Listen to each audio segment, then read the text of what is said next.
الحمد لله نحمده ونستعينه ونستغفره ونؤمن به ونتوكل عليه ونعوذ بالله من شرور أنفسنا ومن سيئات أعمالنا من يهدي الله فلا مضل له ومن يضلله فلا هادي له ونشهد أن لا إله إلا الله وحده لا شريك له لا جد له ولا ند له ولا مثل له ونشهد أن سيدنا وسندنا وحبيبنا وحبيب ربنا وطبيبنا وطبيب قلوبنا ومولانا محمدا عبده ورسوله صلى الله تعالى عليه وعلى آله وأصحابه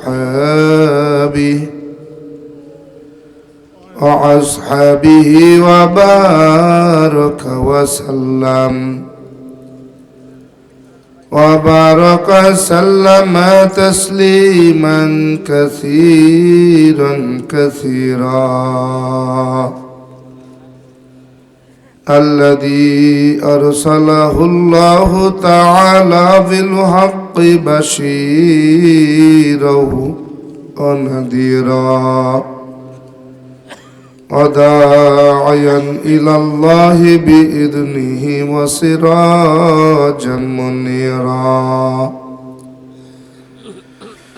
أما بعد فأعوذ بالله من الشيطان الرجيم بسم الله الرحمن الرحيم ألف لام را كتاب أنزلناه إليك لتخرج الناس من الظلمات إلى النور وقال رسول الله صلى الله عليه وآله وسلم بلغوا أني ولو آية أو كما قال النبي عليه الصلاة والسلام صدق الله مولانا العظيم وصدق رسوله النبي الكريم ونحن على ذلك من الشاهدين والشاكرين والذاكرين الحمد لله رب العالمين اللهم صل على روح محمد في الأرواح وصل على جسد محمد في الأجساد وصل على قلب محمد في القلوب وصل على قبر محمد في القبور سبحانك لا علم لنا إلا ما علمتنا إنك أنت العليم الحكيم رب اشرح لي صدري ويسر لي أمري واحلل عقدة من لساني يفقه قولي আলহামদুলিল্লাহ ঐতিহ্যবাহী বাগেরহাট জেলার মোল্লারহাট থানাধীন সরসপুর পূর্বপাড়া ঈদগাহ আদি জামে মসজিদ এর উদ্যোগে ৭৯তম বার্ষিক ওয়াজ মাহফিলের আজ ৭ই জানুয়ারি ২০২৬ আয়োজিত অধ্যকার মহতি মাহফিলের সম্মানিত সুনামধন্য মহতারাম সভাপতি, প্রধান অতিথি, বিশেষ অতিথিবৃন্দ, মুআজ্জাজ ও মুকাররম জাতির মাতার মুকুট, ওয়ারাসাতুল আম্বিয়া হযরত উলামায়ে কেরাম, আমার সামনে বসা দূর দূরান্ত থেকে আগত আল্লাহ পাকের আশিকিন, জাকিরিন, শাকিরিন, মুহিব্বিন, মুরব্বিন আযম, কলিজার টুকরা আমার সমবয়সী যুবক বন্ধুগণ, স্নেহের ছোট ভাই, পর্দার আড়ালে অবস্থানরতা, সম্মানিতা, শ্রদ্ধা, শ্রবণরতা আমার মা ও বোনেরা, সৃষ্টির মহান স্রষ্টা দয়াময় রাব্বুল আলামিনের দরবারে লাখো কোটি শকর ও সুজুদ যে রব্বি করিম এ ফিতনা জামানায় কোরআন ও সুন্নাহর ভিত্তিতে সহি তরিকায় আপনাকে আমাকে বড় দয়া করে, মায়া করে, দুনিয়ার হাজারো ব্যস্ততার থেকে আলাদা করে বড় ভালোবেসে মহব্বত করে হাজারো মানুষের মাঝখান থেকে যাচাই ছাঁটাই করে মহতি মজলিস, আল্লাহ ওয়ালাদের মজলিস, ওলামায়ে কেরামের মজলিস, জাকিরিন শাকিরিনদের মজলিস, কোরআন সুন্নাহর মজলিস, জান্নাতের টুকরা বাগানে আসবার জন্য, বসবার জন্য, আমি আধম গুনহাগারকে কিছু বলবার জন্য, আমাদেরকে বসে শুনবার জন্য কবুল আর মঞ্জুর করেছেন। নেয়ামতের শকর আদায়ার্থে মুসলমান হিসেবে ইমানের আওয়াজকে উঁচু করে উচ্চ কণ্ঠে একসাথে এক আওয়াজে কালেমাতুশ শকর উচ্চারণ করছি। সকলেই পড়ি আলহামদুলিল্লাহ। লক্ষ কোটি দুরুদ ও সালাম সৈয়দুল মুরসালিন, রহমাতাল লিল আলামিন, সৈয়দুস সাকালাইন, শফিউল মুজনিবিন, ইমামুল মুরসালিন, খাতামান নবীন, পয়গম্বর আরবি বিশ্ব নবী হযরত মুহাম্মদুর রাসূলুল্লাহ সাল্লাল্লাহু আলাইহি ওয়া আলিহি ওয়াসাল্লামের উপর। প্যারা হাজিরিন, মহান রবের পক্ষ থেকে নাজিল হওয়া মহা গ্রন্থ কোরআনে হাকিমের সূরা ইব্রাহিম থেকে প্রথম নম্বর আয়াতের কিছু অংশ তিলাওয়াত করেছি। বিশ্বনবী, শ্রেষ্ঠ নবী, হায়াতুন নবী, জিন্দা নবী, পয়গম্বর আরবি জনাবে হযরত মুহাম্মদ মুস্তাফা সাল্লাল্লাহু আলাইহি ওয়া আলিহি ওয়াসাল্লামের অসংখ্য অগণিত অমীয় বাণী, পবিত্র হাদিস শরীফ থেকে একটি হাদিসের অংশ বিশেষ তিলাওয়াত করেছি। রব্বে কারিম যদি তৌফিক দান করেন, সংক্ষিপ্ত পরিসরে কোরআন ও সুন্নাহর ভিত্তিতে সহি তরিকায় ইখলাস রুহানিয়তের সমন্বয়ে কিছু কথা বলবো। রব্বে কারিম আমাকে বলবার মতো, আমাদেরকে বসে শুনবার মতো হিম্মত, ধৈর্য আর তৌফিক দান করেন। বলেন আমিন। আরো জোরে বলি আল্লাহুম্মা আমিন। প্যারা হাজিরিন, আপনারা জেনে এসেছেন আজকের মাহফিলের যিনি প্রধান বক্তা, প্রধান আলোচক, প্রধান মেহমান, তিনি জন্মসূত্রে মুসলমান নন, ঠিক না? আমি মুসলিম আব্দুর রহমান জামি আপনাদের সামনে হাজির হয়েছি বাপদাদার তৈরি করা মন গড়া ধর্মগ্রন্থ, কল্পনা কাহিনী আর তন্ত্র মন্ত্র নিয়ে নয়। আমি আপনাদের সামনে উপস্থিত হয়েছি মহান রবের পক্ষ থেকে নাজিল হওয়া মহাগ্রন্থ কোরআন, রসুলের জবানের পবিত্র বাণী সুন্নাহ নিয়ে। আলোচনা হবে কোরআন এবং সুন্নাহ অনুযায়ী।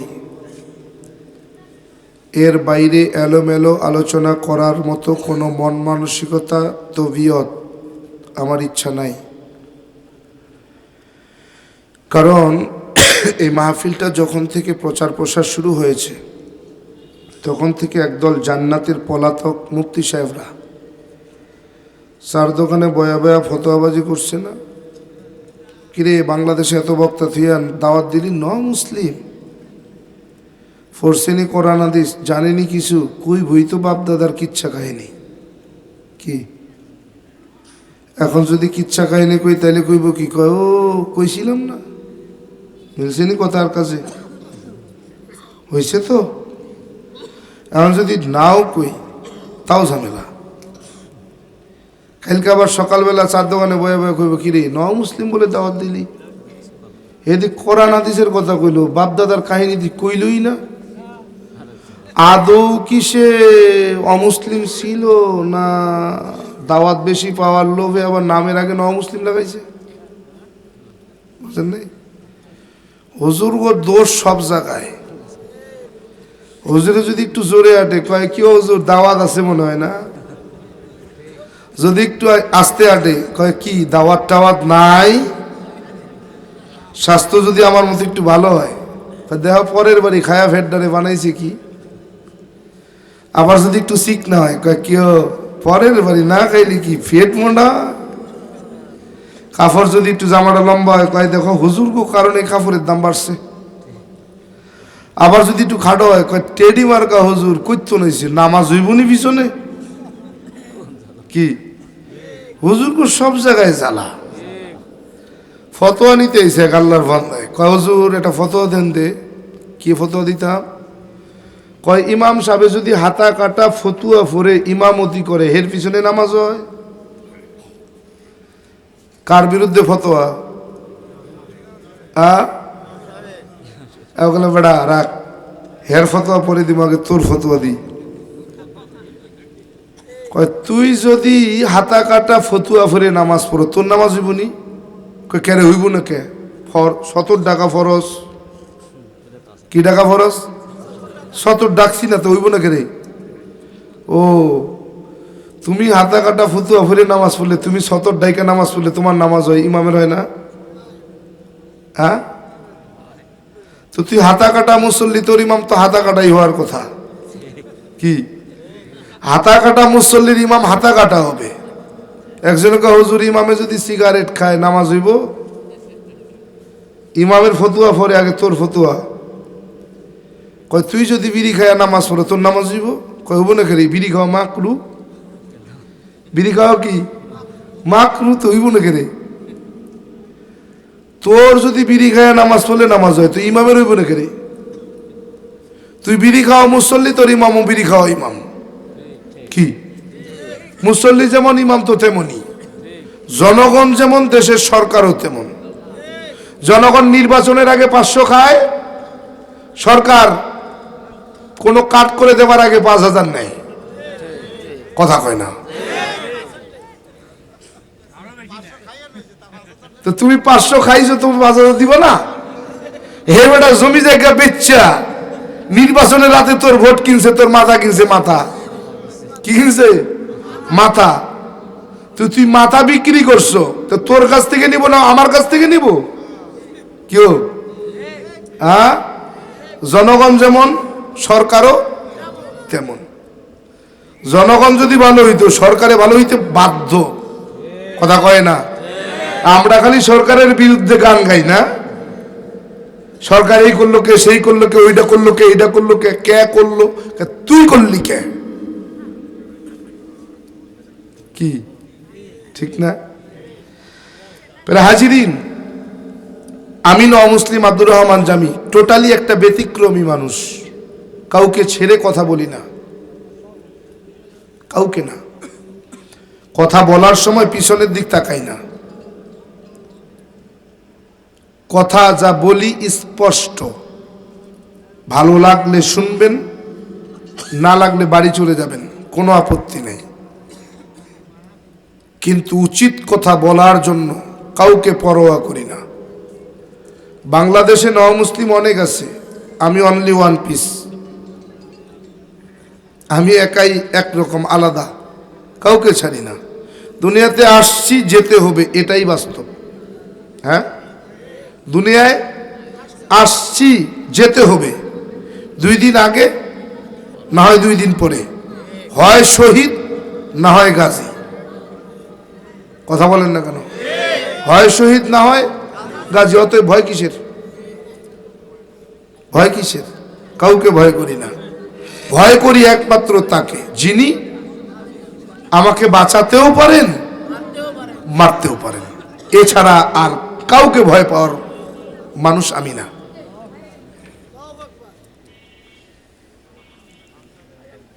আল হাক্কু মুররুন আও কামা ক্বালা নবী আলাইহিস সালাতু ওয়াস সালাম। হক কথা কি হয়? কি হয়? তিতা হয়। তিতা, তিতার পরেও মিঠা আছে না? আছে, আছে না? আমি গোল আলু মার্কা বয়ান করতে পারি না, ওয়াজ করতে পারি না, এটা আমার সব থেকে বড় দুর্বলতা। সবার ভালো আমি হতে পারি না। কেউ তো আমার বিপক্ষে থাকতে হবে, কেউ আমার বিরুদ্ধে থাকতে হবে। সবার ভালো আমি হতে পারবো না, কি ঠিক না? সবার ভালো হওয়া যাবে? সবার ভালো হবে মুনাফিক। সবার ভালো যে হবে সে কি? মুনাফিক, সন্দেহ নাই। কাগজ নিয়ে আসেন, লিখে দিই।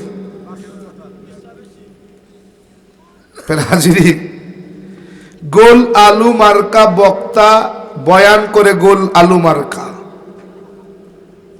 করল্লা মার্কা বক্তা বয়ান করে করল্লা মার্কা।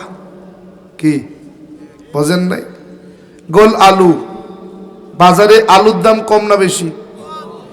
এক আলু দিয়া আমি হিসাব করছি কমপক্ষে 36 প্রকারের তরকারি হয়। আলু দিয়া ভর্তা হয়, ভাজি হয়, ডাইল হয়, নিরামিষে চলে, সবজিতে চলে, ছোট মাছ, গুড়া মাছ, বড় মাছ, ট্যাংরা, কই, টাকি, শোল, বোয়াল, কাতল, রুই, কি ব্রয়লার মুরগির গোশ, দেশি মুরগির গোশ, কবুতর, হাঁস, মুরগি, গরুর গোশ, দুম্বার গোশ, উটের গোশ, ছাগলের গোশ।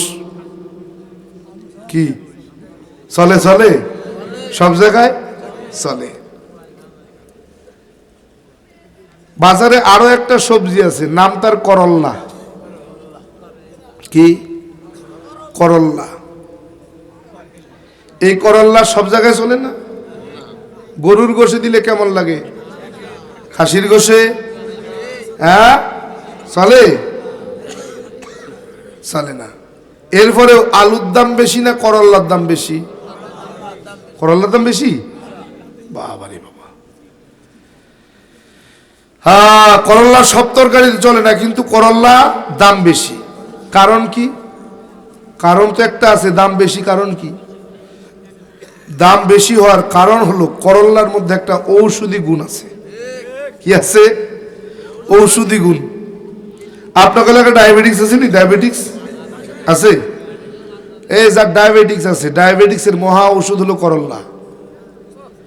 ভাজি কইরা খাওয়াবেন, ভর্তা কইরা খাওয়াবেন, কন্টিনিউ ডায়াবেটিক্স নিয়ন্ত্রণে থাকবে, বাড়বেও না, কমবেও না।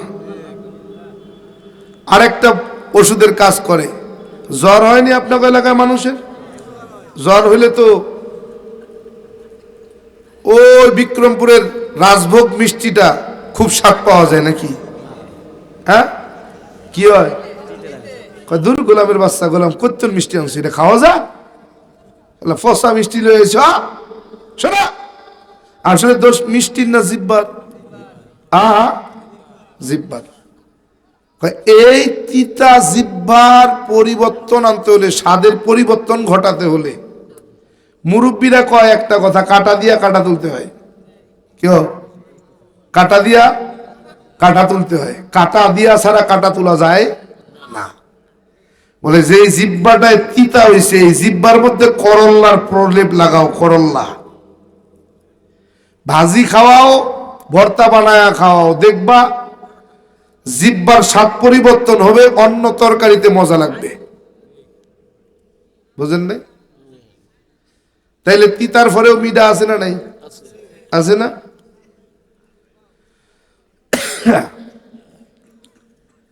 বলে যখন হক কথা বলবে ওলামায়ে কেরাম, তখন কি হবে জানেন? বেনামাজি যারা নামাজের বয়ান শুননা রাগ কইরা হলো, দূর যদি নামাজ পড়তাম তাইলে আর এই কথা কইতো না, আজকের থেকে আর নামাজ ছাড়ুম না। কি সুদখোরের সুদ ছাড়ার সম্ভাবনা আছে, ঘুষখোরের ঘুষ ছাড়ার সম্ভাবনা আছে, বেপরদাওয়ালার পর্দাওয়ালা হওয়ার সম্ভাবনা আছে। বাংলাদেশে যদি আমি গণনা করি, বাংলাদেশে প্রত্যেকটা রাত্রে কমপক্ষে 1000 মাহফিল হয়। গোটা বাংলাদেশে কমপক্ষে কত হয়? 1000 হয়। একটা মাহফিল থেকে যদি প্রত্যেক দিন 1000 জন বেনামাজি নামাজি তো 2-4 বছর পরে নামাজের বয়ান লাগতো? 1000 মাহফিল থেকে যদি 1000 জন সুদখোর সুদ ছেড়ে দিত, 2-4 বছরে সুদের বয়ান লাগতো? 1000 মাহফিল থেকে যদি 1000 জন ঘুষখোর ঘুষ ছেড়ে দিত, তো ঘুষের বয়ান 2-4 বছর পরে করা লাগতো? 1000টা মাহফিল থেকে 1000 জন বেপরদাওয়ালা যদি পর্দাওয়ালা হইতো, এই দেশে 2-4 বছর পরে পর্দার বয়ান লাগতো?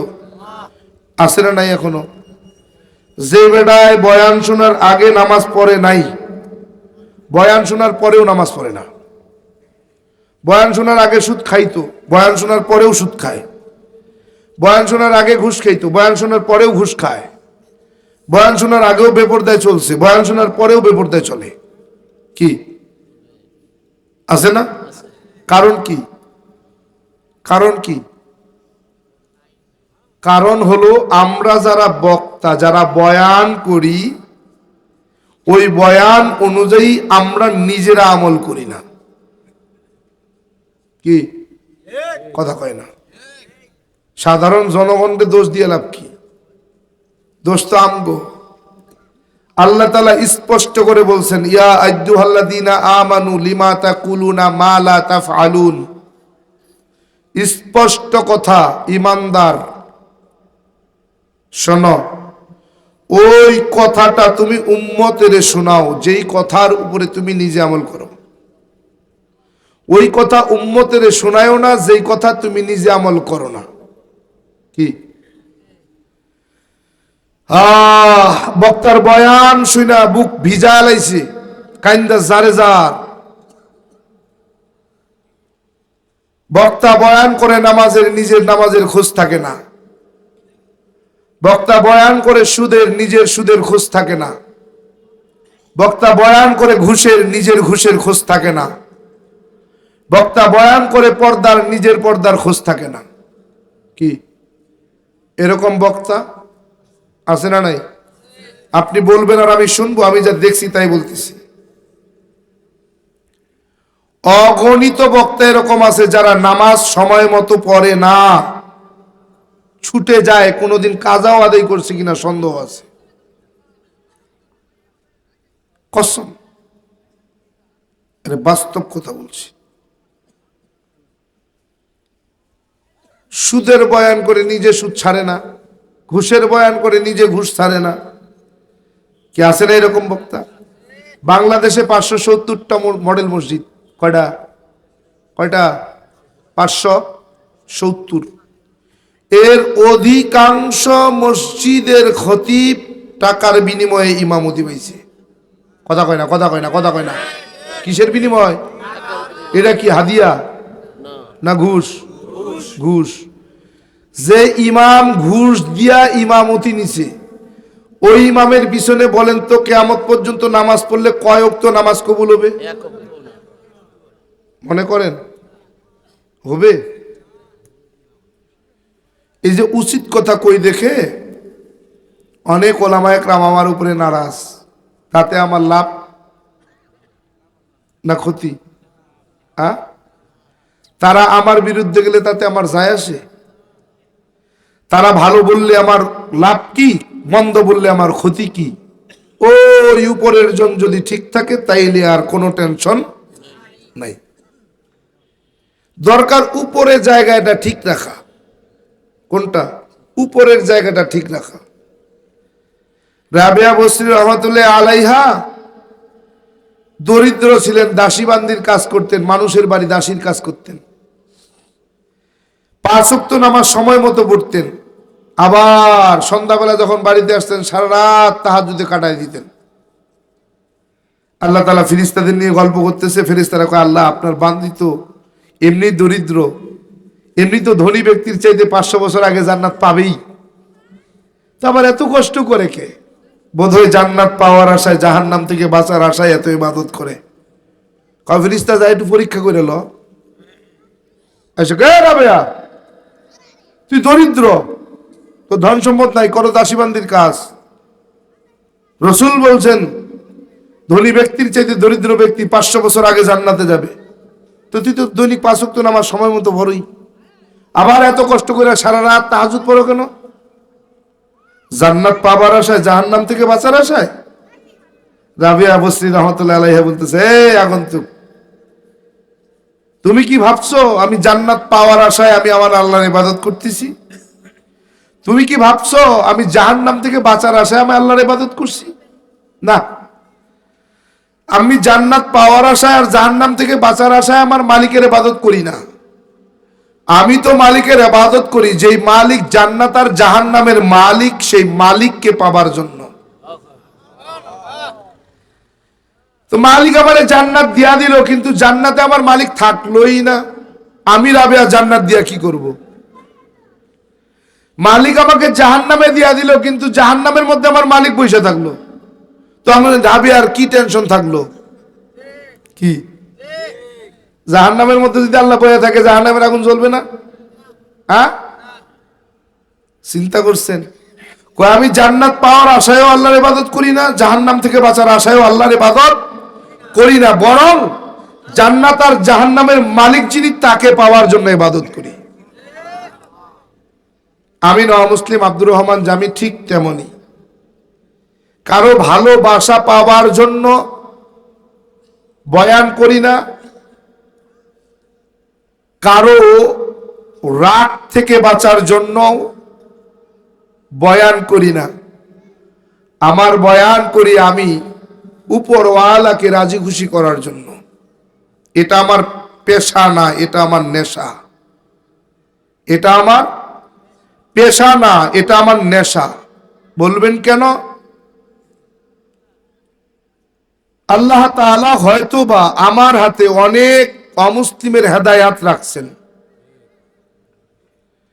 এ পর্যন্ত 222 জনকে কালেমা পড়ানোর সুযোগ আল্লাহ তাআলা দিয়েছেন আমাকে। পথ ভোলা মানুষগুলোকে একটু আল্লাহর সঙ্গে জোড়ায়া দেবার জন্য বয়ান করি, আর কিচ্ছু না, আর কিচ্ছু না, কসম, আর কিচ্ছু না। হাজিরিন, লম্বা চড়া কথা হবে না, মুক্তাসার কিছু কথা, একেবারেই সংক্ষেপ কিছু কথা, খুব বেশি সময় না, অল্প সময়ের মধ্যেই মোনাজাত হবে ইনশাআল্লাহ। আল্লাহ তাআলা বহুত বড় মেহেরবানি, আল্লাহ তাআলা আমার মতো জাহান্নামীকে হাদায়াত দিয়েছেন। এটা সব থেকে বড় পাওয়া, এর থেকে বড় পাওয়া রবের কাছে আমার আর কিচ্ছু নাই। ইমাম আহমদ ইবনে হাম্বল রহমতুল্লাহ আলাইহির জমানার একটা ঘটনা ছিল। এক যুবক ইস্তেগফারের আমলের কারণে মুস্তাজাবুদ দাওয়া বনে গেছেন, আল্লাহ বানায়া দিয়েছেন। বলে যুবক যা দোয়া করছে সব দোয়া কবুল হয়েছে, একটা বাদে। শুধু জমানার মুজাদ্দিদ আহমদ ইবনে হাম্বল রহমতুল্লাহ আলাইকে একটু চোখের দেখা দেখবে, এটা কবুল হয় নাই, আর সব হয়েছে। আল্লাহ কয় দোয়া করছো, কবুল করবো তো আমি।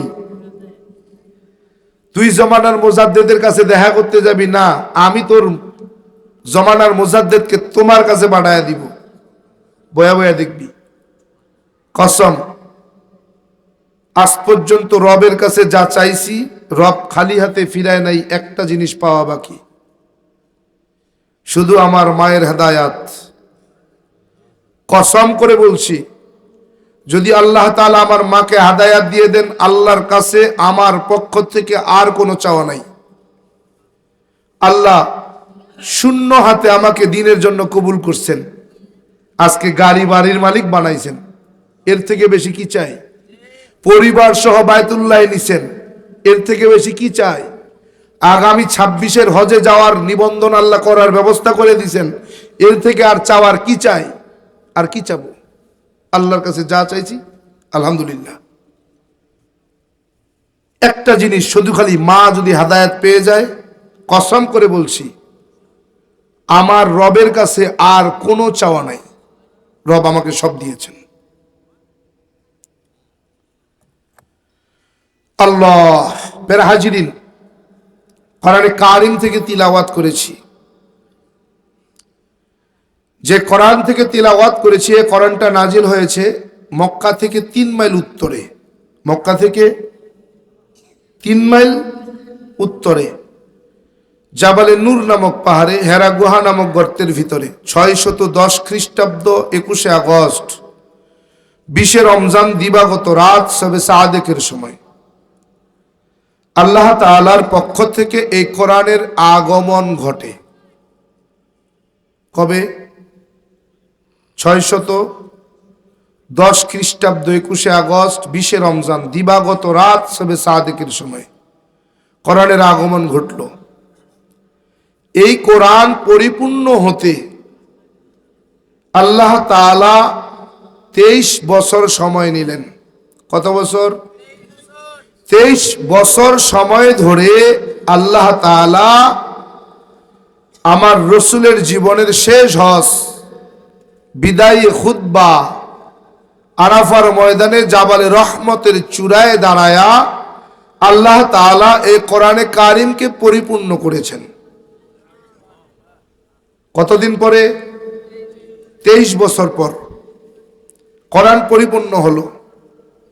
আমি ঠিক এই কোরআন থেকে আলোচনা করব ইনশাআল্লাহ।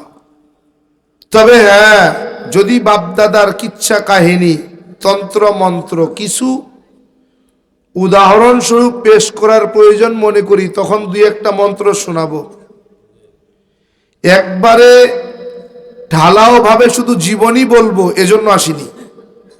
জীবনী বলছি অনেক, গেলেই কয় হুজুর একটু জীবনীটা কইেন।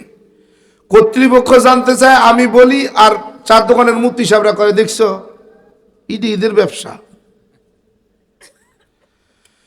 হাজিরিন, ঠাকুরগাঁয়ের প্রসিদ্ধ ব্রাহ্মণ পরিবারে জন্ম আমার। 12 মাসে 13 পূজা, 33 কোটি দেবদেবী, তুলসীর গাছের তলায় 64 কোটি ভগবান। সংস্কৃত ভাষার উপরে পাণ্ডিত্য নিয়ে, ডিগ্রি নিয়ে, ডক্টরেট কইরা বেদ পুরাণ রামায়ণ মহাভারত জেন্দা বেস্তা স্মৃতি শ্রুতি মনুসংহিতা শ্রীমৎ ভাগবত গীতা রাজভোগ কালীভোগ ছাড়াও অসংখ্য কিতাবাদি গবেষণা কইরা 44,441 খানা মন্ত্র পড়ে দেখলাম, তার ভিতরে 30,000 মন্ত্র শুধু মুসলমানের গুণগান। আস্তে কন, এরা শূন্য লাইব। আসেনি আশেপাশে? আছে। দাদা বাবুরা খাতার কলম নিয়ে বইবেন। কি নিয়া? খাতার কলম। যে মন্ত্রগুলো রেফারেন্স হিসেবে দিব আপনি লিখবেন। আগামীকাল সকাল থেকে গবেষণায় বইবেন। যদি ভুল বলি ধরায়া দিবেন, যদি ঠিক বলি মানবেন, যদি মানতে আপনার কষ্ট হয় চুপ থাকবেন। আমার বাপ দাদা 14 গোষ্ঠীরে গালি দিয়া নিজের জায়গা নরকে বানাবেন না। কি একবারে ভাইবেন না যে এত সহজে মুসলমান হইছি। জাইন্না বুঝা যাচাই বাছাই করে সজ্ঞানে সুস্থ মস্তিষ্কে বুঝে শুনে তারপরে কালেমা পড়ছে, আগে পড়ি নাই। মানুষ ছোট, এলেম নাই, আমল নাই, যোগ্যতা নাই, আমার মতো নগণ্য পৃথিবীতে দ্বিতীয় জন নাই। কিন্তু চ্যালেঞ্জ করার মতো যোগ্যতা আল্লাহ তাআলা দিয়েছেন।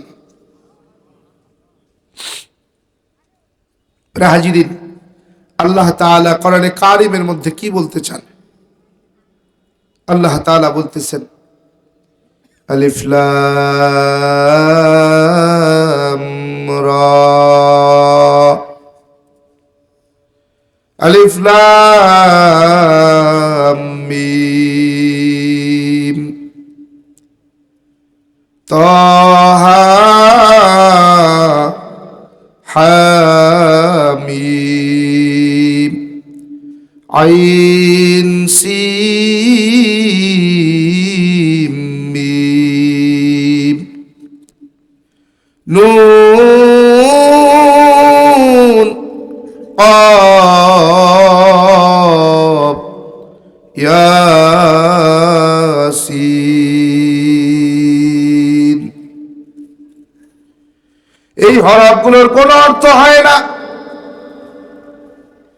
এই সাংকেতিক হরফগুলো আল্লাহ তাআলা সূরার আগে আগে আগে আগে ব্যবহার করছেন কেন? এই সূরাগুলোর আগে আগে আল্লাহ তাআলা সাংকেতিক হরফগুলো লাগায় দিলেন, যেই হরফগুলোর অর্থ পৃথিবীর কেউ জানে না। এই হরফগুলোর অর্থ জানেন কেবলমাত্র একমাত্র শুধুমাত্র আমার আল্লাহ। মুফাসসিরিন একরাম বলেন, এই হরফগুলোর অর্থ দুনিয়ার জমিনে কেউ কেন জানলেন না, আল্লাহ কেন জানাইলেন না? বলে দুনিয়ার জমিনে ফাসিক ফুজ্জার আর বেঈমান গুলো যদি এই হরফগুলোর অর্থ যাই না যাইতেন, কখনো এই কোরআনকে আল্লাহর কোরআন বলে মানতেন না, বলতেন মুহাম্মাদের মন গড়া কল্পনা কাহিনী ছাড়া আর কিছু হতে পারে না। নাউজুবিল্লাহ। এই জন্য এই হরফের অর্থ জানেন একমাত্র আমার আল্লাহ। বলে এই হরফগুলোর অর্থ কি কোনো সময় জানতে পারবো না? বলে হ্যাঁ। বলে কবে, কখন, কোথায়, কোন ভাবে? কাল ময়দানে মাশার যখন কায়েম হয়ে যাবে, হাসরের ময়দান যখন কায়েম হয়ে যাবে, জান্নাত আর জাহান্নাম যখন সিলেকশন হয়ে যাবে, জান্নাতীরা জান্নাতে প্রবেশ করবে, জাহান্নামীরা জাহান্নামে প্রবেশ করবে। আল্লাহ তাআলা ওই জান্নাতের মধ্যে প্রবেশ করবেন, জান্নাতের মধ্যে জান্নাতীদেরকে সামনে বসাইয়া আল্লাহ তাআলা কুরসির মধ্যে বসিয়া বসিয়া এই সাংকেতিক হরফগুলোর অর্থ নিজের কুদরতি জবান দিয়া উম্মতের শুনাইবেন। আগলাম আল্লাহ পাক রব্বুল আলামিন এই কোরআন নাজিল করেছেন। কোরআন নাজিলের পূর্বে আল্লাহ তাআলা লক্ষাধিক পয়গম্বর দুনিয়াতে পাঠাইছেন, আরো 103 খানা কিতাব আল্লাহ তাআলা পাঠাইলেন। পৃথিবীর জমিনে কোরআনে কারীম সহ আল্লাহ তাআলা 104 খানা কিতাব নাজিল করলেন। 4 খানা আসমানি কিতাব, বড় কিতাব, 103 খানা, 100 খানা ছোট কিতাব সহিফা। 104 কিতাবের মধ্যে 103 খানা কিতাব আল্লাহ তাআলা আসমান থেকে নাজিল করেছেন, একবারে বই আকারে বাইন্ডিং কইরা পূর্ণাঙ্গ অবস্থায়। কি অবস্থায়? পূর্ণাঙ্গ অবস্থায় আসছে, একবারে বাইন্ডিং বই আকারে। আর একখানা কিতাব আল্লাহ তাআলা আসমান থেকে নাজিল করেছেন, এই একখানা কিতাব নাজিল করেছেন বারে বারে 23 বছর সময় নিয়ে পরিপূর্ণ করে। সুবহানাল্লাহ কইবেন না? একখানা কিতাব নাজিল হলো আসমান থেকে বারে বারে 23 বছর সময় নিয়ে পরিপূর্ণ অবস্থায়। বলবেন হুজুর, পূর্ণাঙ্গ আর পরিপূর্ণর মধ্যে পার্থক্য কি আছে না নাই? পূর্ণাঙ্গ কাকে বলে, পরিপূর্ণ কাকে বলে? পূর্ণাঙ্গ কাকে বলে? একটা গ্লাস অথবা একটা কাপ অথবা একটা জগ, একটা গামলা, একটা বাটির মধ্যে যখন আপনি পানি, তরল জাতীয় কিছু ঢালবেন, তরল পানির মতো কিছু তরল জিনিস যখন ওই গ্লাসের মধ্যে ঢালবেন, পানি ঢালতে ঢালতে ঢালতে ঢালতে গ্লাসটা এক সময় কি হবে? পরিপূর্ণ হবে না পূর্ণাঙ্গ হবে? মুখ বরাবর যখন হবে তখন এক কাপ বা এক গ্লাস বা এক মগ, হ্যাঁ ঠিক না? এটা মুখ বরাবর, বলে এটার নাম হলো পূর্ণাঙ্গ। এটার নাম কি? মুখ বরাবর, এটা পূর্ণাঙ্গ। যদি ওই গ্লাসের মধ্যে আবার দানাদার কিছু ঢালা হয়, বলেন চাউল, গম, ধান, চিনি, বালু যদি ঢালা হয়, একটা পর্যায়ে গ্লাসের মধ্যে চাউল ঢালতে ঢালতে ঢালতে ঢালতে মুখ বরাবর, তারপরেও যদি ঢালা হয়, তাইলে মুখ একটু উঁচু হয়ে থাকবে, থাকবে। এই যে উঁচু হইল, এটা হলো পরিপূর্ণ। এটা কি? পরিপূর্ণ। বলে 103 খানা কিতাব মুখ বরাবর পূর্ণাঙ্গ। কোরআনটা হলো মুখের চাইতে উঁচু, 103 খানা কিতাবের চাইতেও দামি, মর্যাদাপূর্ণ, এটার নাম পরিপূর্ণ। কোরআনের মতো এত দামি কিতাব আল্লাহ তাআলার পক্ষ থেকে দুনিয়াতে আর নাই। কি? কোরআন এমন একটা কিতাব যেটাকে আল্লাহ তাআলা পরিপূর্ণতার ঘোষণা দিয়েছেন। সর্বশেষ আমার নবীর জীবনের শেষ হজ, যেই হজ করার পর আমার নবী আর হজে যেতে পারেন নাই। আমার নবীর জীবনের শেষ খুতবা, যেই খুতবার পরে আরাফার ময়দানে আর জীবনে কোনোদিন খুতবা দেন নাই। জাবালে রহমতের চূড়ায় দাঁড়ায়া লক্ষাধিক সাহাবীকে সামনে নিয়া আমার নবী খুতবা দেয়। জাবালে রহমত বলে এত দামি একটা পাহাড়। বলে কেমন দামি? জাবালে রহমত এমন দামি, আমার নবী বলেন ও আমার সাহাবীরা, কিয়ামত পর্যন্ত উম্মতেরা শোনো, জাবালে রহমত এমন দামি একটা পাহাড়, যেই পাহাড়ের চূড়ায় আল্লাহ তাআলা সাইয়্যিদনা আব্বা জান আদম আলাইহিস সালামের দোয়া কবুল করেছিলেন। বলে জাবালে রহমতটা এমন দামি, এমন দামি, আল্লাহ তাআলা জানায়া দিলেন। আমার নবী বলতেছেন ও আমার সাহাবীরা, কিয়ামত পর্যন্ত উম্মতেরা শোনো, এই জাবালে রহমতটা এমন দামি, কিয়ামত পর্যন্ত আমার যত উম্মত, কতদিন পর্যন্ত? কিয়ামত পর্যন্ত আমার যত উম্মত বাইতুল্লাহ জিয়ারতে আসবে, আমার রওজা জিয়ারতে আসবে, জাবালে রহমতের চূড়ায় দাঁড়ায় হাত তুলে দোয়া করবে। বলে আমার যত উম্মত কিয়ামত পর্যন্ত জাবালে রহমতের চূড়ায় দাঁড়ায় হাত তুলে আমার আল্লাহ তাআলার কাছে দোয়া করবে, সঙ্গে সঙ্গে আমার আল্লাহ তাআলা তাদের সবার দোয়াগুলো কবুল করবে। এই জাবালে রহমতের চূড়ায় দাঁড়ায় আমার নবী খুতবা দেয়, জীবনের শেষ খুতবা। ঠিক আসরের পূর্ব মুহূর্তে, কখন? আসরের পূর্ব মুহূর্তে আল্লাহ তাআলার পক্ষ থেকে জিবরাইল আমিন হাজির হয়ে গেলেন। জিবরাইল আমিন এসে সালাম দিলেন, আসসালামু আলাইকা ইয়া মুহাম্মদ ইবনে আব্দুল্লাহ সাল্লাল্লাহু আলাইহি ওয়া আলিহি ওয়া সাল্লাম, রবের পক্ষ থেকে খুশির সংবাদ নিয়ে আসছি গো নবী। বলে কিসের খুশির সংবাদ? বলে আল ইয়াউমা আকমালতু লাকুম দীনাকুম ওয়া আতমামতু আলাইকুম নি'মাতি ওয়া রাদিতু লাকুমুল ইসলাম দীনা। আল্লাহু আকবার। সর্বশেষ আয়াত নাজিল হয়ে গেল। জিবরাইল আমিন বলে নবী আমার, আপনার পূর্বে যত নবী আসছে, আল্লাহ তাআলা যত কিতাব নাজিল করছে, ও নবী আপনার পূর্বে যত শরীয়ত আল্লাহ তাআলা যত নবীকে দিয়েছেন, কোন শরীয়ত পরিপূর্ণ বলে নাই। সমস্ত শরীয়ত ছিল পরিপূর্ণাঙ্গ, সমস্ত কিতাব ছিল পূর্ণাঙ্গ। আপনার বেলায় আল্লাহ তাআলা ঘোষণা দিলেন আল ইয়াউমা আকমালতু লাকুম দীনাকুম। ও নবী আপনার শরীয়ত, আপনার কিতাব, আপনার কোরআনকে আল্লাহ তাআলা ঘোষণা দিয়ে দিলেন পরিপূর্ণ। সব কিতাবের চাইতে উঁচু, সব কিতাবের থেকে বড়, এটার নাম কোরআন।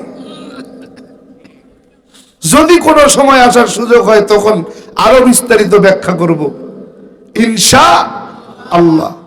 প্যারা হাজিরিন, কোরআন পরিপূর্ণ হয়ে গেল। আল্লাহ তাআলা বলেন ওয়াতমামতু আলাইকুম নিয়ামাতি। ও নবী আপনার পূর্বে যত নবী রাসূল আল্লাহ তাআলা পাঠাইছেন, যত নিয়ামত আল্লাহ তাআলা দিয়েছেন, সমস্ত নিয়ামত গুলো ছিল পূর্ণাঙ্গ। ও নবী অন্যান্য নবীদের চাইতে আপনার নবী আপনার উম্মতের জন্য আল্লাহ তাআলা যেই নিয়ামত দিয়েছেন, এই নিয়ামত হলো পরিপূর্ণ। অন্যান্য নবী রাসূলরা এই নিয়ামত পায় নাই। সমস্ত নবী রাসূলের চাইতে আপনার নিয়ামত আরো বেশি। কেমন? এগুলাম কোরআন পরিপূর্ণ হয়ে গেল। এই কোরআন এমন একটা কিতাব, আল্লাহ পাক রব্বুল আলামিন কোরআনকে পরিপূর্ণ করে দিলেন, পরিপূর্ণ। আল্লাহ তাআলা এই পরিপূর্ণ কিতাবের ভিতরে সুন্দর করে জানায়া দেয় কিতাবুন আনজালনাহু ইলাইকা লিতুখরিজান নাসা মিনাদ দুলুমাতি ইলান নূর। এটা এমন একটা কিতাব, এটা এমন একটা কিতাব আনজালনা, যার আগমন ঘটেছে, যার আগমন ঘটেছে নাস মানুষকে, মিনাদ জুলুমাতি ইলান নূর, অন্ধকার থেকে আলো বের করার জন্যে। এটা এমন একটা কিতাব যার আগমন ঘটেছে মানুষকে অন্ধকার থেকে আলো বের করার জন্য। বলে কেমনে? বলে আব্দুর রহমান জামিরে বের কইরা নিয়ে আসছে জান্নে। জলজন্ত প্রমাণের থেকে আর কি দিমু? ছিলাম তো অন্ধকারের জিন্দেগিতে, অন্ধকারের মধ্যে ছিলাম তো জাহান্নামের আসামি। জীবনে কোনোদিন কল্পনাও করি নাই, স্বপ্নেও দেখি নাই, অনুধাবনও করি নাই আল্লাহ তাআলা আমার মতো জাহান্নামীকে হেদায়াত দিয়া এত সম্মানের চেয়ারে বসাইবেন, জীবনেও চিন্তা করি নাই।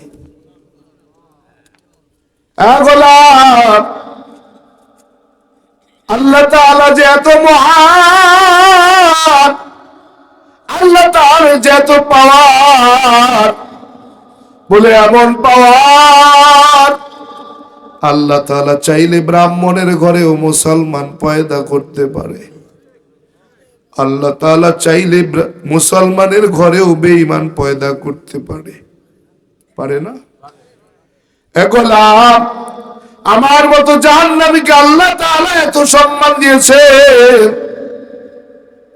এই সম্মান টাকা দিয়ে কেনা যায় না, এই সম্মান ক্ষমতা দিয়ে কেনা যায় না, এই সম্মান অর্জন করতে হয় বলে আল্লাহর দয়ায়। এগুলা আল্লাহ তাআলা যদি আমার মতো নাদানকে, নালায়েককে কিয়ামত পর্যন্ত হায়াত দিয়া বলতেন, আব্দুর রহমান রে, আমি আল্লাহ তাআলা যে তোরে হেদায়াত দিলাম, এর শুকরিয়া আদায় করবি, কিয়ামত পর্যন্ত হায়াত দিয়া দিলাম। আমি বলতে পারি এক সিজদায় যদি কিয়ামত হয়ে যায়, আমার মালিকের শুকরিয়া আদায় করার উপায় নেই। কে আমারে চিনত, কে আমারে সম্মানের চেয়ারে বসায়া দিত? কোনো ক্ষমতা ছিল না। আমার মতো নালায়েককে আল্লাহ হেদায়াত দিয়েছে। জীবনে কোনোদিন কল্পনাও করতে পারি নাই, স্বপ্নেও দেখি নাই, অনুভবও কখনো করি নাই আমার মতো নালায়েক বায়তুল্লাহ জিয়ারায় যাবে। এগুলা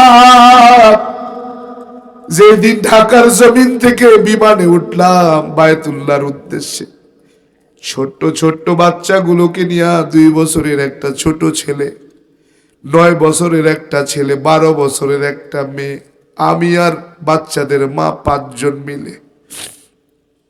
আমার মুআল্লিম সাহেব আমার সাথে আছে, যার মাধ্যমে আমরা বায়তুল্লাহ গিয়েছিলাম।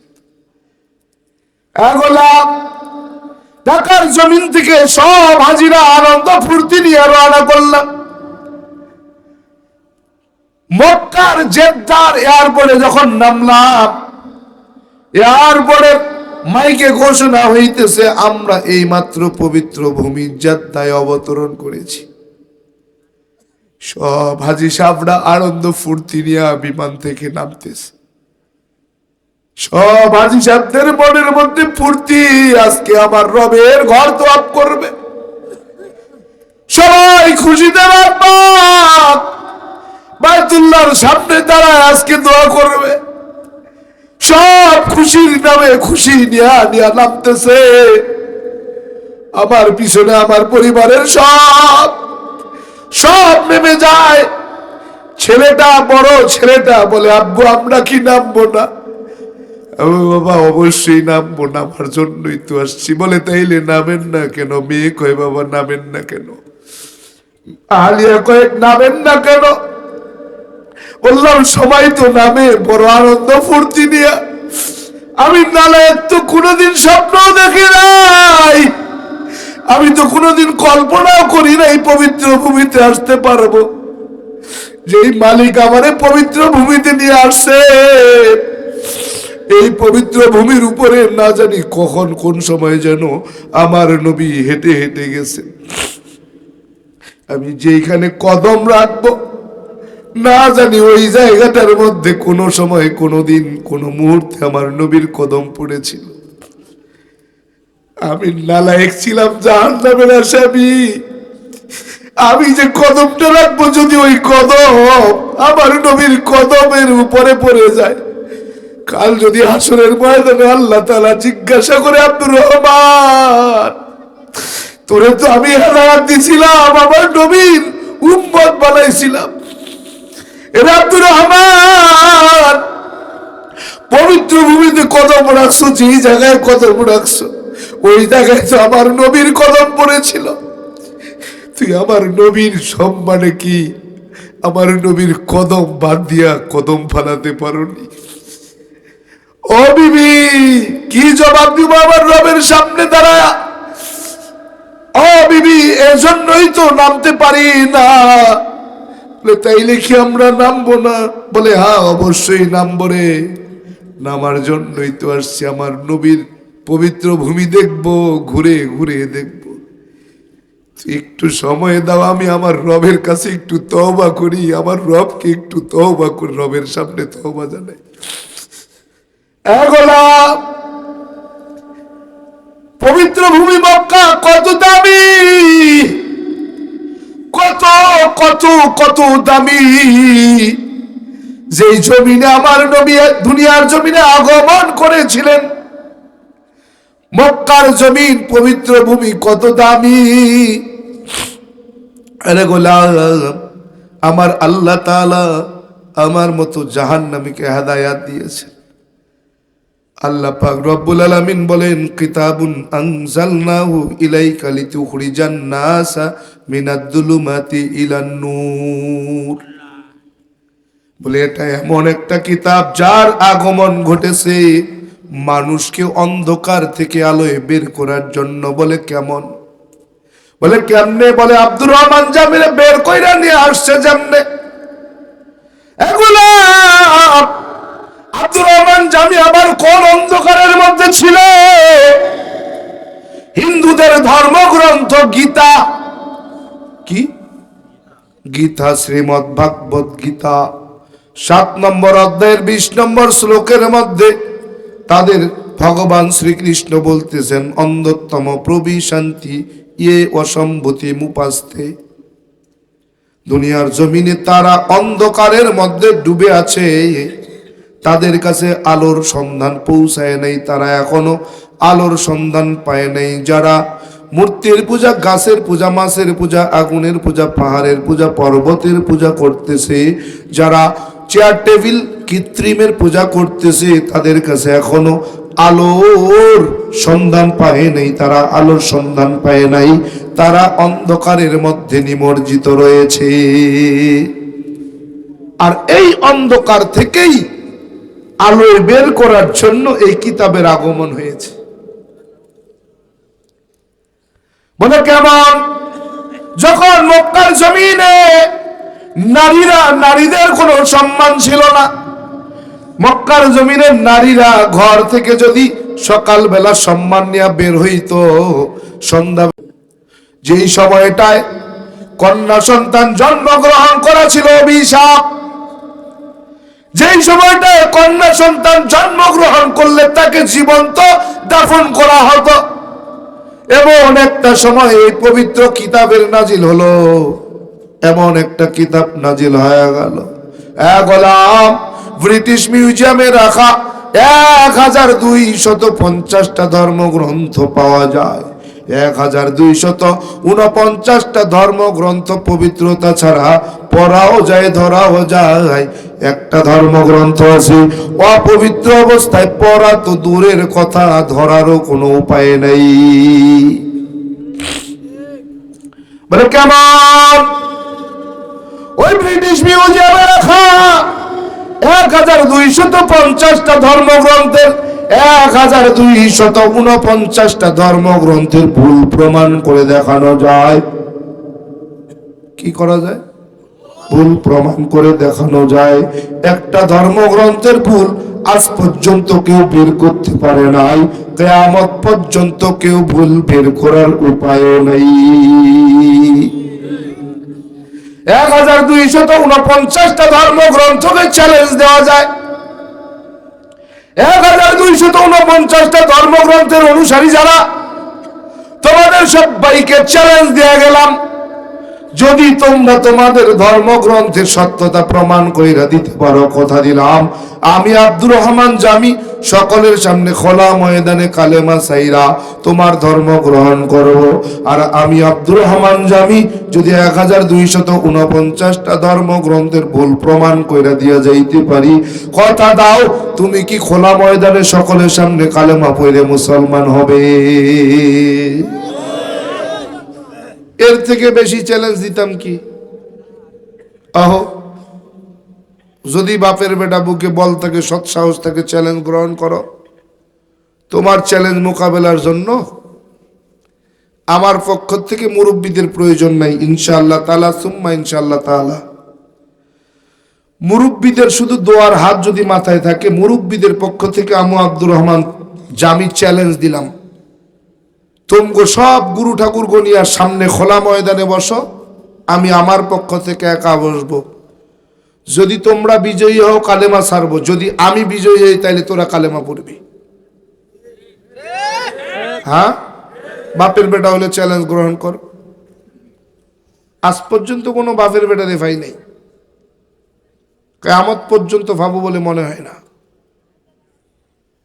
আমি আমার ধর্মগ্রন্থ কোরআন দিয়ে একটা চ্যালেঞ্জ দেয়া গেলাম।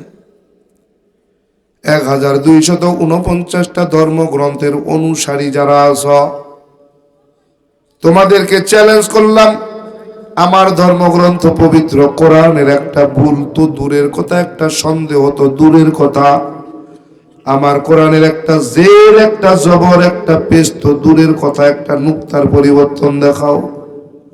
তুমি যদি আমার কোরআনের একটা নুক্তার পরিবর্তন দেখাইবার পারো, কথা দিলাম সকলের সামনে খোলা ময়দানে আমি কালেমা চাইরা তোমার ধর্ম গ্রহণ করব, তোমার গোলামি করব, সারা জীবন তোমার কাছে মাথা নত রাখবো, কোনোদিন মাথা উঁচু করে কথা বলবো না। আর যদি তোমরা তা ব্যর্থ হয়ে যাও, আমার কোরআনের একটা নুক্তার পরিবর্তন দেখাইতে না পারো, তাইলে কথা দাও খোলা ময়দানে সকলের সামনে তুমি কালেমা পইরা মুসলমান হবা। কি 1249টা পড়ার জন্য, ধরার জন্য পবিত্র হতে হয় না, কিন্তু ব্রিটিশ মিউজিয়ামে রাখা একটা ধর্মগ্রন্থ অপবিত্র অবস্থায় পড়া তো দূরের কথা, ধরাও যায় না। বলে কেমন?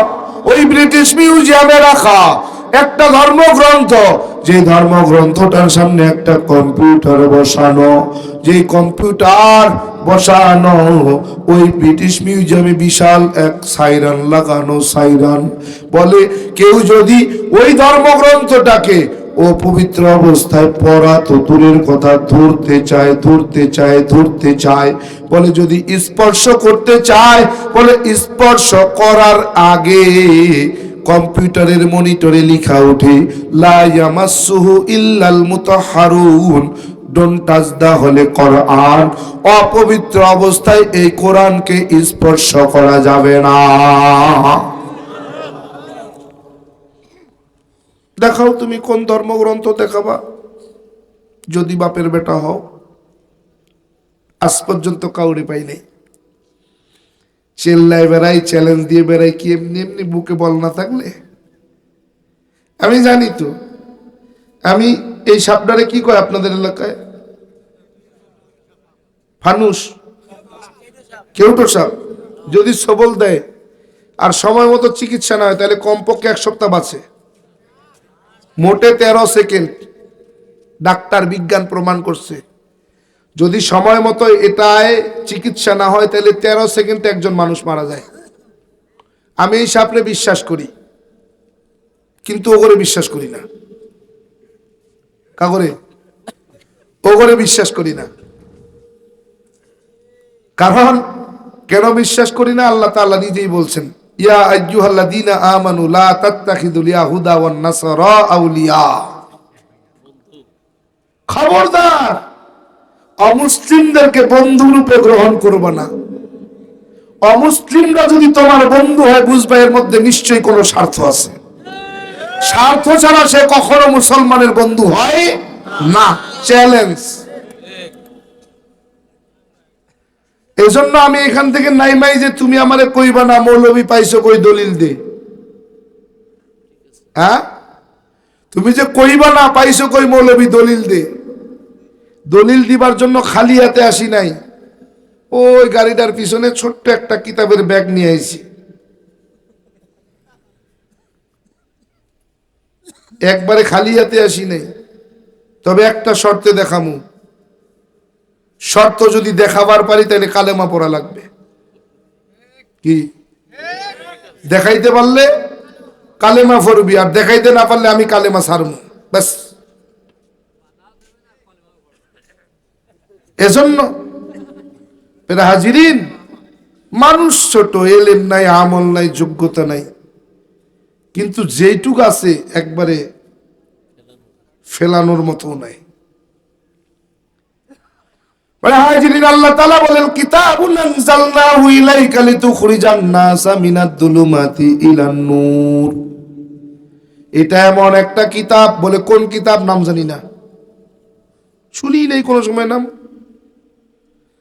কিতাবুন আনজালনাহু ইলাইকা লিতুখরিজান নাস, এটা এমন একটা কিতাব যার আগমন হয়েছে মানুষকে মিনাদ যুলুমাতি ইলান নূর, অন্ধকার থেকে আলোয় বের করার জন্য।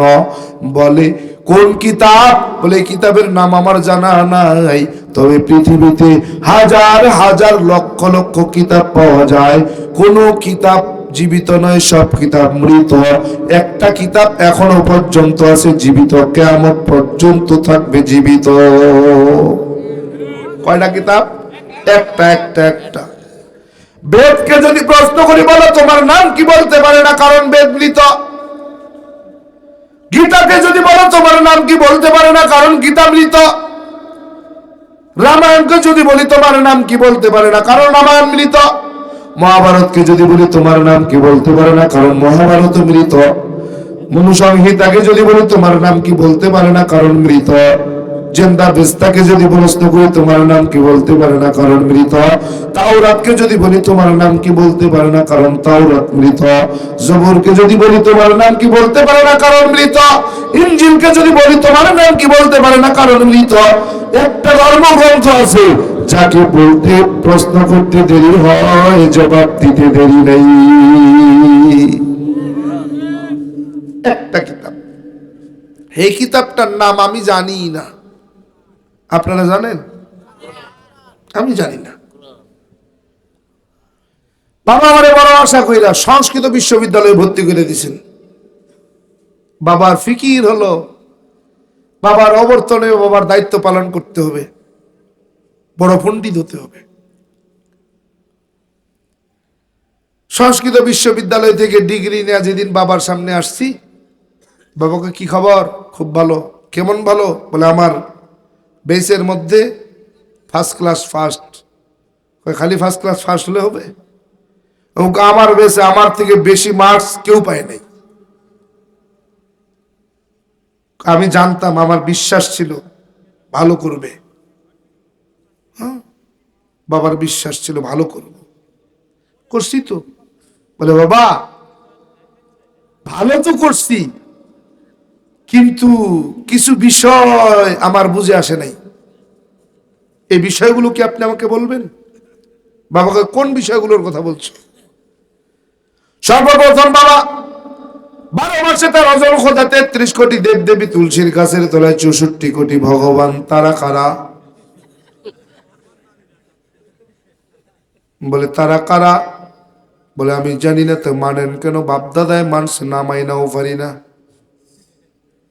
বললাম বাবা বেদ বলছেন? বলে হ্যাঁ। বেদের মধ্যে একটা শ্লোক আছে, না দর্শ প্রতিমা আসতে। বলে অর্থ কি জানো? বলে হ্যাঁ।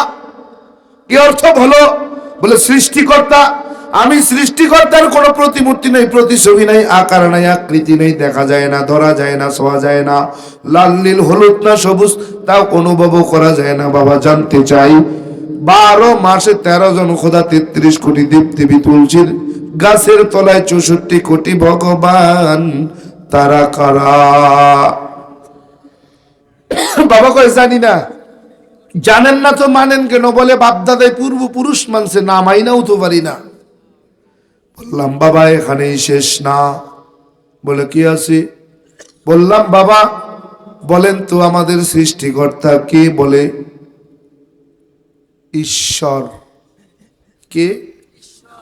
ঈশ্বর। ঈশ্বর কে? ঈশ্বর তো বুঝলাম, ঈশ্বর কে?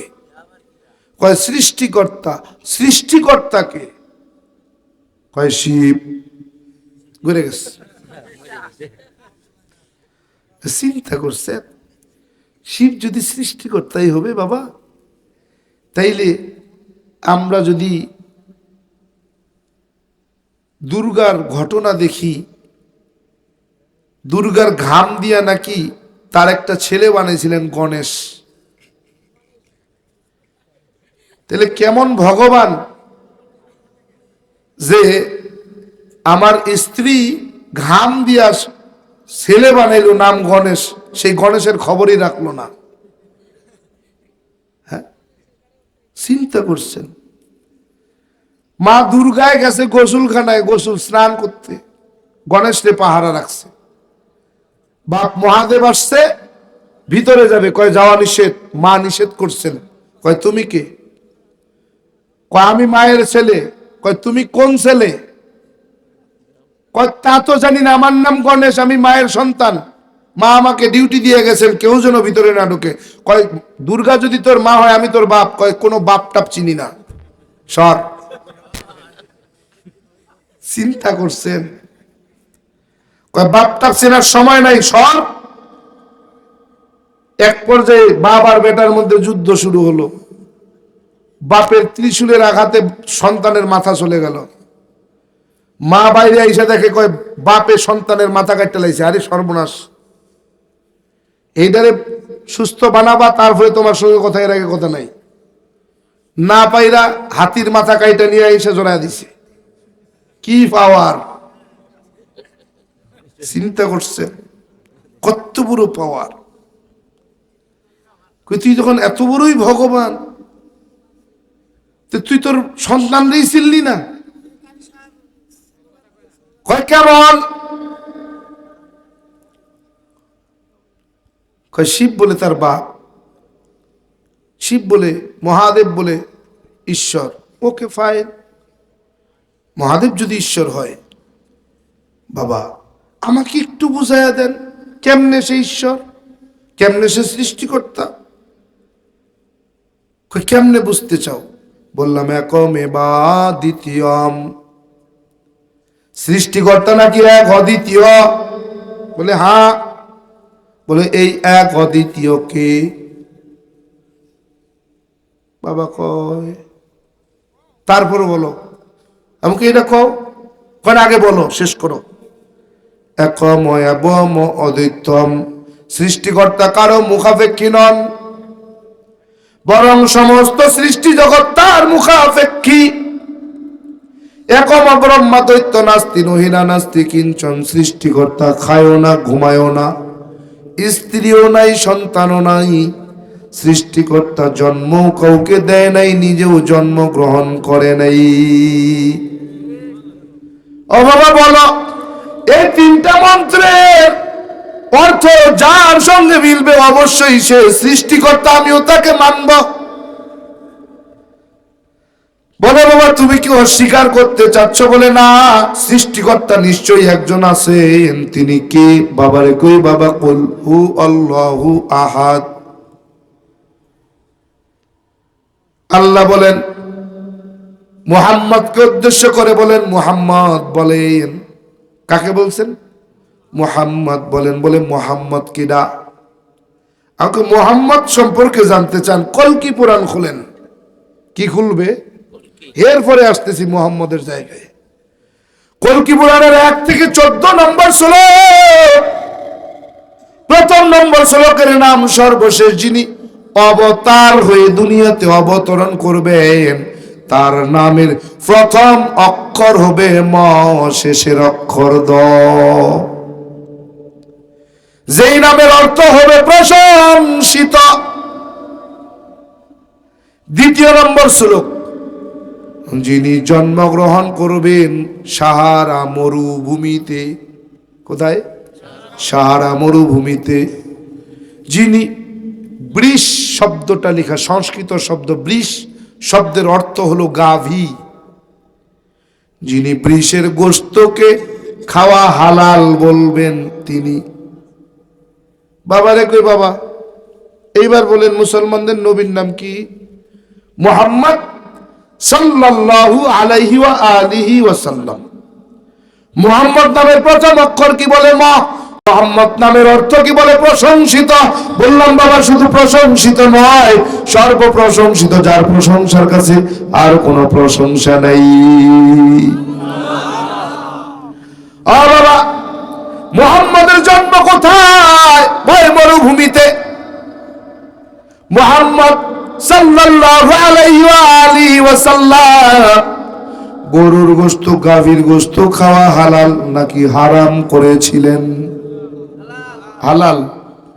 তাইলে হিন্দু ধর্মে গরুর গোশত খাওয়া হালাল না হারাম? আরে না মিয়া, এই যে এটা একটা শুধু না, 3টা কেবল কইছি, আরো 11টা বাকি আছে। 14টা মন্ত্র হিন্দু ধর্মে গরুর গোশত খাওয়া জায়েজ। 14টা মন্ত্র দ্বারা যদি কোনো দাদা বাবুরা আমার এই মন্ত্রগুলোকে মিথ্যা প্রমাণ করে দিতে পারেন, কথা দিলাম সকলের সামনে খোলা ময়দানে কালেমা ছাইরা তোমার ধর্মে ফিরে যাবো। আর যদি আমি সত্য প্রমাণ করে দিয়া যাইতে পারি তোমাকে ধর্মগ্রন্থে গরুর গোশত খাওয়া জায়েজ, তাহলে কথা দাও, তুই কালেমা ফিরা মুসলমান হবি। কি গরুর গোশত খাওয়া জায়েজ হিন্দু ধর্মে? হিন্দু ধর্মে জায়েজ। কালকে গরুর গোশতের দাম বাড়ার সম্ভাবনা আছে। জায়েজ জায়েজ। বাবা কি বুঝাইতে চাও? বললাম বাবা আপনি বলেন, এখন আপনি বলেন গরুর গোশত খাওয়া জায়েজ নাকি না জায়েজ? বাবা কয় বাবা গরুর গোশত খাওয়া যদি জায়েজ হয় বলো, তোমাকে একটা যুক্তি দেই। বলে যুক্তি কি? যুক্তি দিতে চান বলেন। বাবা কয় বাবা গাভীর গোশত খাওয়া কেন আমাদের ধর্মে নিষেধ জানো? বলে না। বলে মায়ের গোশত কি তুমি খাইতে পারবা? বলে কেমন? বলে বাবা যেই মায়ের পেটে তুমি 10 মাস 10 দিন থাকলে, যেই মায়ের বুকের দুধ তুমি পান করলে, ওই মায়ের জবাই করে যদি মায়ের গোশত তোমার সামনে পরিবেশন করা হয়, খেতে কি পারবে? বলে না। বলে কেন? বলে এটা আমার মা, যেই মায়ের গর্ভে আমি বড় হয়েছি, যেই মা আমাকে দুনিয়াতে আনার জন্য অনেক কষ্ট জীবন পর্যন্ত বিলীন করে দেয়, ওই মায়ের দুধ আমি পান করছি, ওই মায়ের গোশত আমি কিভাবে খাইতে পারি? বলে বাবা ওই মায়ের গোশত তুমি, ওই মায়ের দুধ কতদিন পান করছো? বললাম বাবা হিন্দু ধর্মে তো কোনো ধরা বাঁধা নাই। হিন্দু ধর্মে বলে কতদিন খাওয়া যায়? বলে আমি যেহেতু মায়ের সবার ছোট সন্তান ছিলাম, মায়ের বুকে যতদিন দুধ ছিল আমি বাবা ততদিন পান করতাম। বলে তোমার মনে আছে কতদিন? বলে কমপক্ষে 10 বছর। বলে তুমি তোমার মায়ের বুকের দুধ 10 বছর পান করছো, তাতেই তুমি তোমার মায়ের গোশত খাইতে পারবা না। বাবা বলো গাভীর দুধ তুমি কতদিন খাইতে পারবা? বলে আমৃত্যু, মৃত্যু পর্যন্ত। বলে কতদিন? বলে 40 বছর, 50 বছর, 60 বছর পর্যন্ত। বলে বাবা 10 বছর পান করছো, ওই মায়ের গোশত খাইতে পারো না। যেই গাভী মায়ের দুধ তুমি 40 বছর, 50 বছর, 60 বছর খাইলা, ওই মায়ের দুধ খায়া তুমি ওই মায়ের গোশত কেমনে খাইবা? যুক্তি দেখছেন নি কোথায়? বললাম বাবা ঠিক আছে, গাভী যদি আমার মাই হয় তাহলে আমার বাবাকে? বাবা কয় কি বলতেছো তুমি? বুঝতেছো? হ্যাঁ বুঝি বলতেছি। কিতাবুন আনজালনাহু ইলাইকা লিতুখরিজান নাসা মিনাদ যুলুমাতি ইলান নূর। এটা এমন একটা কিতাব যার আগমন হয়েছে মানুষকে অন্ধকার থেকে আলোয় বের করার জন্য। বলে কেমনে? বলে আব্দুর রহমান জামিরে বের কইরা নিয়ে আসছে যেমনে। বলে কেমনে? ওই আরবের বিশ্ববিখ্যাত কবি ইমরুল কায়েসকে বের কইরা নিছে যেমনে। বলে কেমনে? বলে doctor Neil Armstrong, doctor এলিন ওল্ডিং, doctor Michael কলিন্সে বের কইরা নিয়ে আসছে যেমনে। বলে কেমনে? বলে ডক্টর মরিস বুখাইলিনে বের কইরা নিয়ে আসছে যেমনে। বলে কেমনে? বলে ডক্টর শিব শক্তি মহারাজকে বের কইরা নিয়ে আসছে যেমনে। এমনি বাবা কয় কি বুঝাতে চাও? বললাম বাবা বুঝাতে চাই। বুঝাতে চাই না, জানতে চাই। কয় কি জানতে চাও? বললাম বাবা গাভীর গোশত খাওয়া যায়, আম্ব ধর্মগ্রন্থে পাওয়া যায়। বলে সর্বশেষ বলা হলো যিনি গাভীর গোশতকে খাওয়া হালাল মনে করবেন, ও বাবা তার মানে বোঝা যায় আমাদের ধর্মগ্রন্থে গাভীর গোশত খাওয়া হালাল, জায়েজ না জায়েজ না। তবে খাও না কেন? বলে রুচিতে বাদে, এজন্য খাই না, ভিন্ন বিষয়। কিন্তু খাওয়া যাবে না এটা এমন বিষয় না। বলে বাবা বলে কি বলতে চাও? বললাম বাবা আরো তো অনেক কথা, কতগুলো বলবো আপনাকে। বাবা কি বলতে চাও বলো। বললাম বাবা ওই সৃষ্টিকর্তা তিনি। বলে কে? বলে ওই মোহাম্মদ। মোহাম্মদকে উদ্দেশ্য করে আল্লাহ তাআলা বলেন, কুল, হে নবী হে মোহাম্মদ বলে দেন, হু আল্লাহু আহাদ। বলে আমি আল্লাহ এক অদ্বিতীয়। কি? আল্লাহ এক অদ্বিতীয়। আল্লাহুস সামাদ। আমি আল্লাহ কারো মুখাপেক্ষী নই, বরং সমস্ত সৃষ্টি জগতে আমার মুখাপেক্ষী। লাম ইয়ালিদ ওয়া লাম ইউলাদ। আমাকে কেউ জন্ম দেয় নাই, আমিও কাউকে জন্ম দেই নাই। ওয়া লাম ইয়াকুল লাহু কুফুয়ান আহাদ।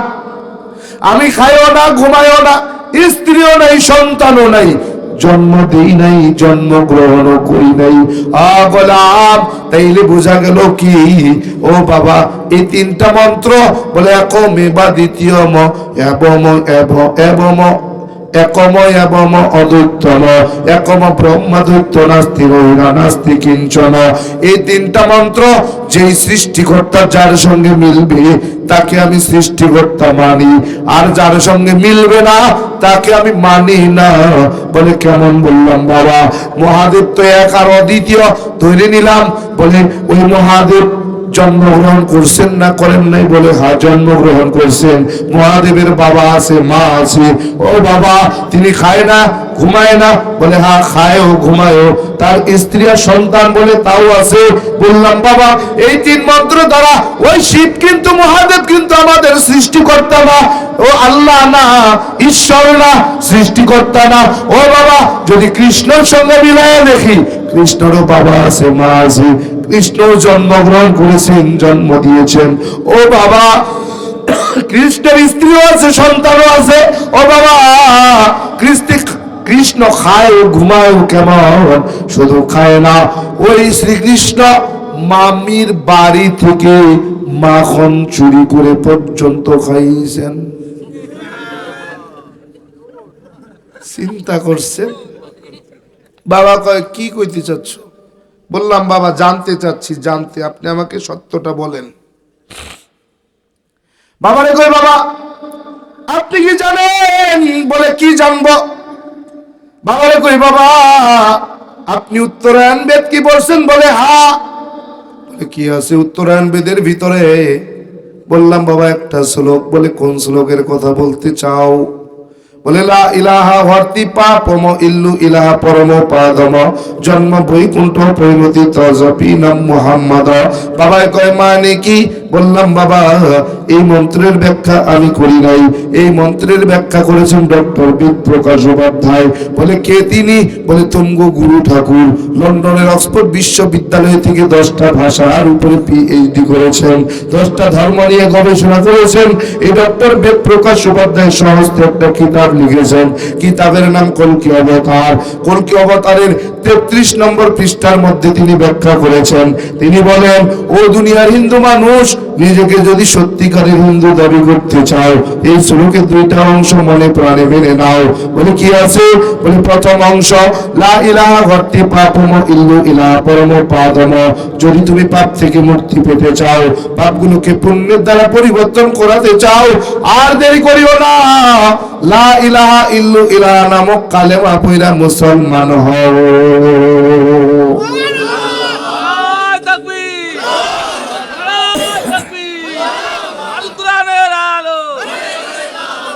দ্বিতীয় নম্বর, জন্ম বৈকুণ্ঠ বৈনতি তার জপি নাম মোহাম্মদ।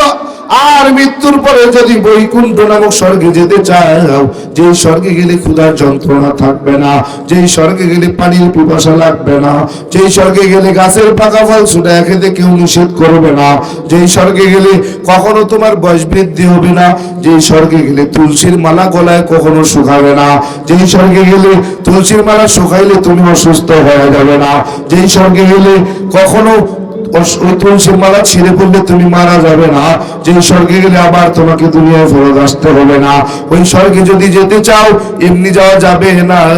অপইনুতি তাজপি নাম মুহাম্মদ, মুহাম্মাদের জীবন আদর্শ তোমার জীবন আদর্শ রূপে গ্রহণ করো। 1 নম্বরে কালেমা পড়ো। 1 নম্বরে কি? কালেমা পড়ো। 2 নম্বরে নবীর আদর্শ মানো। আচ্ছা বলেন তো, যে ব্যক্তি কালেমা পড়বে আর নবীর আদর্শ মানবে, সে তখন হিন্দু থাকবে না মুসলমান? হ্যাঁ, মুসলমান। এর জন্যই হিন্দু ব্রাহ্মণরা জানে যে যদি এটা সাধারণ হিন্দুরা পড়ে তাহলে কেউ আর হিন্দু থাকবে না, সব মুসলমান হয়ে যাবে। এই জন্য তারা নীতি নির্ধারণ করেছে, ব্রাহ্মণের ছেলেই কেবল ব্রাহ্মণ হবে, ঠাকুরের ছেলেই কেবল ঠাকুর হবে, অন্য কেউ হতে পারবে না। বুঝেন নাই? ঠাকুরের ছেলেই কেবল ঠাকুর, সে মন্ত্র জানুক চাই না জানুক, শুধু ঘন্টাটা বাজাইতে পারলেই হবে। বুঝলেন? কারণ ওরা জানে যদি সব হিন্দুরা এই সব গোমর জেনে যায় তাহলে তারা আর কেউ আমাদেরকে মানবে না, আমাদের না খায়া মরা ছাড়া আর কোনো রাস্তা থাকবে না। বুঝলেন না? কিন্তু ইসলাম কত সুন্দর। কোরআন পড়ার জন্য বলেন কোনো বাধা নিষেধ আছে? যে সুইপার যারা মুসলমান আছে না, সুইপারের ভিতরে মুসলমান, এরা তো কোরআন পড়তে পারবে না, এদের জন্য নিষেধ না? এরা হাফেজ হতে পারবে না? পারবে? আরে বাবারে কি অবস্থা! বলে মসজিদের মধ্যে এক ওয়াক্তে ইমামও নাই, মুয়াজ্জিনও নাই, নামাজ পড়ানোর উপযুক্ত কেউ নাই, কিন্তু একজন হাফেজে কোরআন আছে, কিন্তু তার বাবা, তাদের বংশ হলো সুইপারের। এখন ওই হাফেজ ছাড়া উপযুক্ত কেউ নেই, এখন নামাজ পড়াবে কে? কেন? জাতিতে সব থেকে ছোট। যেহেতু সে কোরআন জানে, কোরআন পড়তে জানে, বিশুদ্ধভাবে তিলাওয়াত জানে, সেহেতু এখনকার ইমামের যোগ্যতা তার থাকার কারণে এই ওক্তের ইমাম সে। কিন্তু ব্রাহ্মণদের, হিন্দুদের ভিতরে ব্রাহ্মণ ছাড়া কেউ পারবে না। ঠাকুর হওয়াই লাগবে, ঠাকুরের ছেলেই কেবল ঠাকুর হবে, আর কেউ হতে পারবে না। চিন্তা করছেন?